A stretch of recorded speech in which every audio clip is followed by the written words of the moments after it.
So what I have for you this week is a cautionary tale, and it was related to me by a letting agent that I was speaking to just recently. Now, I don't actually have any residential letting properties. I got out of that in 2018 because I believe property development is the area, and I'm talking about new ground up property development, and land development is the place that you can really make significant wealth, and that buy to let and all the associated HMO and various models of the residential market is becoming increasingly difficult, and I don't see that getting any easier anytime soon. So you're going to find that just there's more and more legislation being brought in, making it harder and harder to generate money from that sector in terms of cash, actual cash. Of course, during the current situation, when I say current, I'm talking about the current cycle that we're in,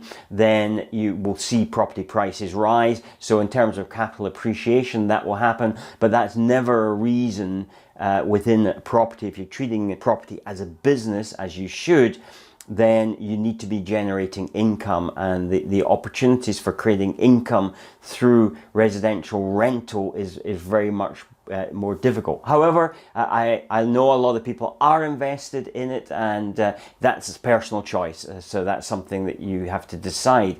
But the cautionary tale was where he was managing a property, and it was one of 4 flats. He actually only was managing the other 3 flats in this block were privately owned. In other words, they had mortgages on them or whatever.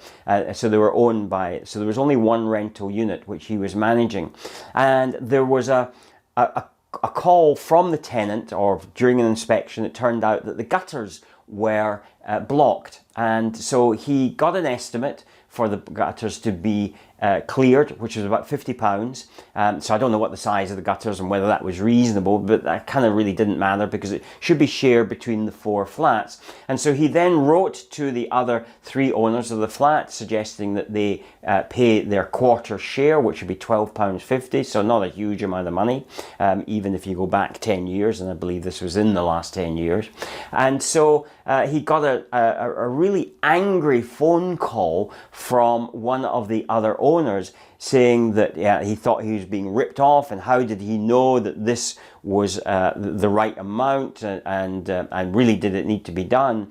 And he said, well, you know, if you're really concerned about the amount, go and get your own quote. I'm not stuck with this quote. I'm quite happy if you can go another quote. However, it obviously upset this person, and the upshot was that they ended up not cleaning the gutters, and partly because they couldn't get everybody in agreement. Fast forward about 3 years later, and they all had to vacate all their properties. So all 4 properties had to be vacated, and the reason was that because they hadn't addressed the cleaning of the gutters, it resulted in ingress water, and the ingress water then penetrated through the outer membrane of the property and had gone into the infrastructure and had started to rot the wood.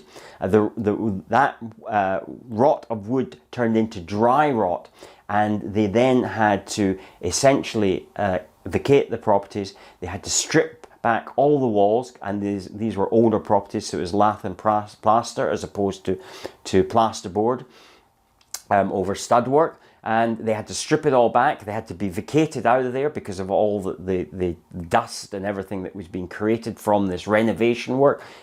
So in terms of what the actual work that had to be carried out, there was a cost there, but there was also the additional accommodation cost to each of them because they had to stay out of the property for that period of time while that remediation work was carried out. It cost a total of £50,000, which each of them then had to get a mortgage on because they couldn't afford it, in order to bring the value of that property back up to the value it was before the ingress of water 3 years earlier. So they essentially had incurred a considerable amount of debt.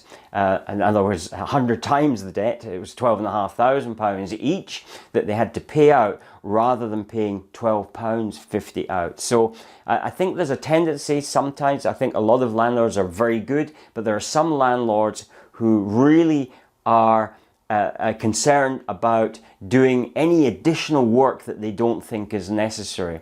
So as the old expression goes, a stitch in time will save 9. So really, if you have small maintenance issues, make sure you take care of them, because they could end up being major maintenance issues. So cautionary tale, and I thought it was worth sharing with you.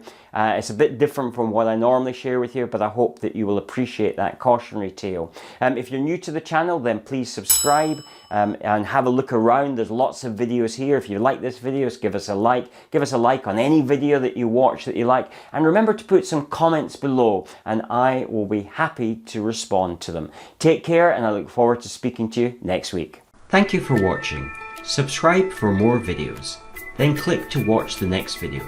Please remember to visit our website at builditandprosper.com, Together app, or click on the button on the YouTube header if you're on desktop.